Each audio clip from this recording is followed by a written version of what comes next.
O pensamento e o sentimento. A arte de pensar nos leva à compreensão da necessidade de amar e expressar mais incondicionalmente a pureza de nossa essência, que é sentimento.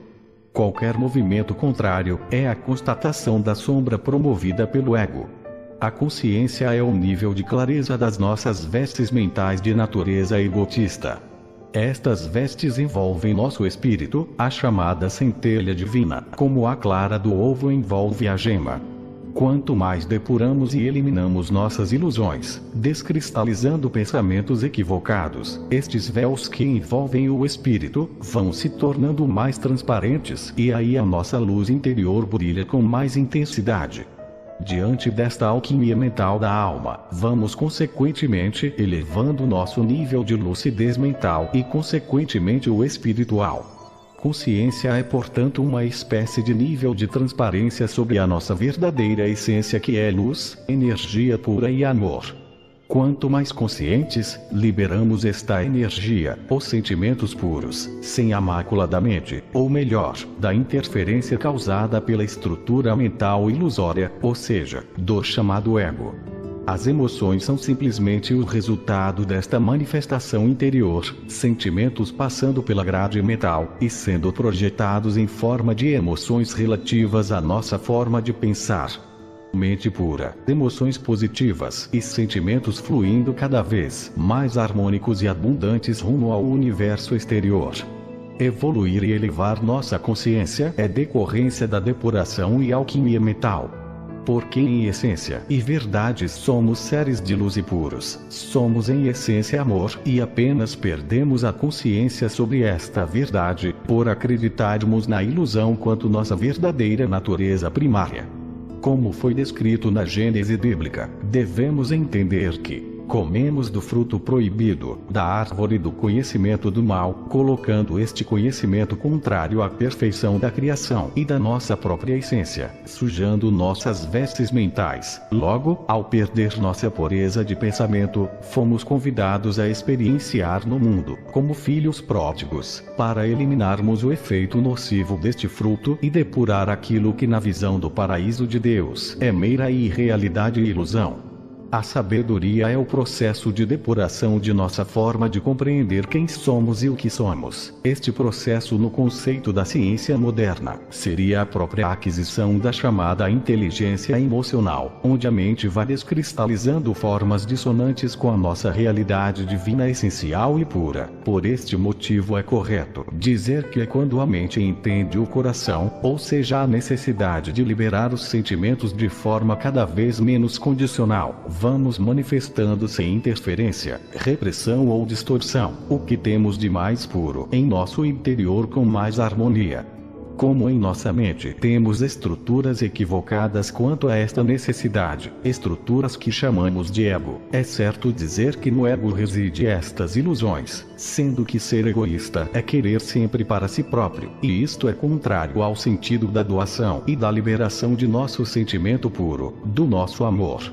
O coração é a porta ou gerador principal por onde liberamos esta energia, sendo que, quando nossa mente compreende esta necessidade, cria menos condições ou distorce, desarmonicamente, os nossos próprios sentimentos.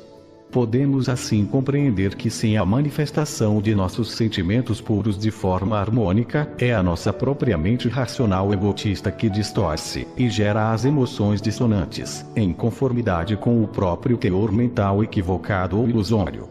E o que seria então a ilusão? A ilusão é a crença sobre tudo que não seja inerente à nossa essência pura, toda forma de pensamento cristalizada na mente e que gera a própria desarmonia no nosso ser. A ilusão são as estruturas mentais criadas ao redor de nosso espírito, de nossa luz e do manancial de energia pura. As vestes mentais que libera o chamamos de sentimento. Sem este invólucro de natureza mental, deixamos de ser espíritos individuais e nossa energia retorna e se reintegra ao Criador.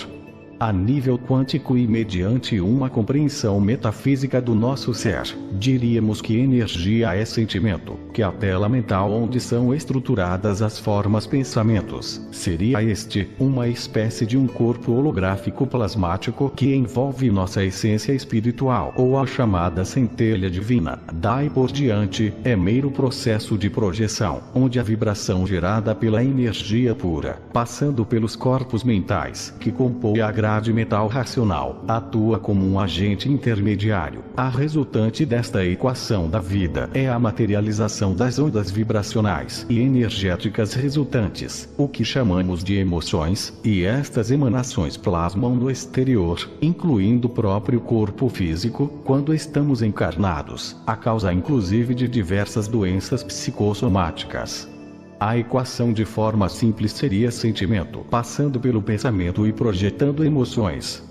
Temos a nível mental uma memória racional e uma memória emocional, onde a memória emocional trabalha um nível abaixo da racional e é uma espécie de memória de registro destes influxos, ou uma memória de resultado. No corpo físico e no sistema cerebral, temos seu núcleo localizado no sistema límbico, como já identificado pela ciência, e que classifico como sendo subconsciente. Nele temos o registro dos sinais vibratórios emocionais, os emitidos por nós e os captados do mundo exterior. Este registro ou cristalizações de caráter emocional, de resultados, serve de referência à mente executiva, racional ou consciente. No aspecto espiritual, este corpo emocional é de natureza plasmática e trabalha juntamente com a grade mental da alma, formando um único sistema, onde camadas sobrepõem camadas, uma espécie de holograma que por influxos vibratórios e energéticos podem ser alterados. Este sistema mental espiritual, de natureza sutil, é o que muitos chamam de memória inconsciente, o terceiro porão mental que se mantém ativo apenas nos bastidores quando estamos habitando um corpo físico, podendo este se manifestar sutilmente de forma somática, tudo porque os sentimentos ou nossa energia essencial antecede todas estas grades, sendo que o que chamamos de espírito essencial, Espírito Santo, que reside no interior da chamada alma, seria na verdade este ser primário, envolto apenas por uma camada que muitos chamam de mente diamantina, e eu chamo de ego positivo. Já o ego negativo podemos entender como sendo estruturas cristalizadas de teor ilusórios, formadas principalmente pelo mau uso do nosso livre-arbítrio, ou como citei acima, pela absorção de ideias equivocadas do mundo exterior e que podemos chamar de ego negativo. Alma seria uma definição do espírito essencial, Espírito Santo, envolto ou revestido por estas camadas mentais egotistas. O processo da experimentação em mundos de natureza material densa se faz necessária para a descristalização e alquimia das vestes mentais, porque o processo de alquimia mental espiritual é promovido exatamente por testarmos nossa atmosfera de pensamentos, usando o corpo como uma espécie de mata-borrão da alma, sendo que o corpo, enquanto existindo no mundo físico, conta temporariamente com uma mente de trabalho, exatamente para estar mais livre da influência do inconsciente espiritual. Assim vemos porque estamos existindo no mundo exatamente para aprender a amar, descristalizando nossos achismos e ilusões, e recobrando a consciência do que realmente somos, anjos de luz. Por isto mesmo Jesus Cristo disse aos seus discípulos: "Sois deuses, podeis fazer tudo o que eu faço e muito mais, paz, amor e luz."